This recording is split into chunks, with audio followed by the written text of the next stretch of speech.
ஈசனுடைய அருள் இருந்தால் 70 வயதுக்கு பாலும் 2 பிள்ளைகள் கொண்டே 70 வயதுல பிள்ளை இருந்தா தான் இப்ப லட்சணமா இருக்கும். 70 வயது பிள்ளை இருந்தா ஒண்ணும் இல்லை. அதாவது மனிதனுடைய வாழ்க்கையிலே ஒரு எல்லா விஷயத்துக்கும் ஒரு காலகட்டம் இருக்கு. அதேதான். ஓரட்டில் ஓடி விளையாடணும், ஈரட்டில் கல்லையை கற்க வேண்டும், மூவட்டில் முடியாத வனமும், நாலெட்டில் பெறாத பிள்ளையும், ஐயட்டில் சேர்க்காத செல்வமும், ஆரட்டில் செய்யாத சம்பந்தமும், 7ஆயிரத்திலே ஏகதனம் போகணும், 8ஆயிரத்துக்கு மேல இருக்கவே கூடாதா.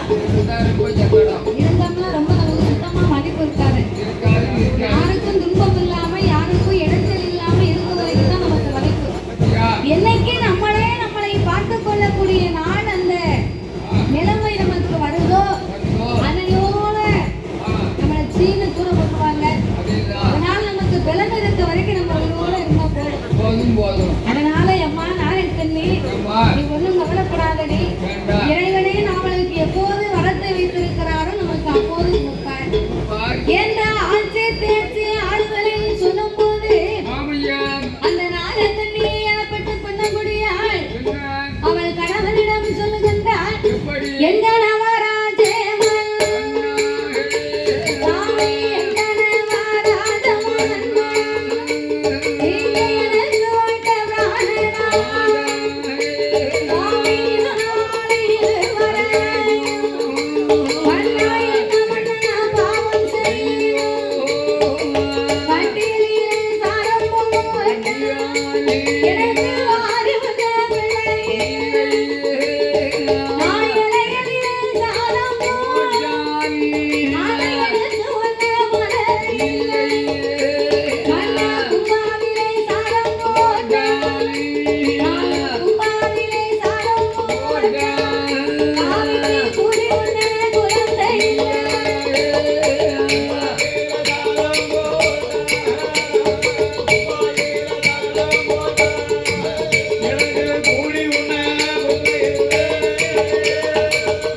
வாங்கி வந்த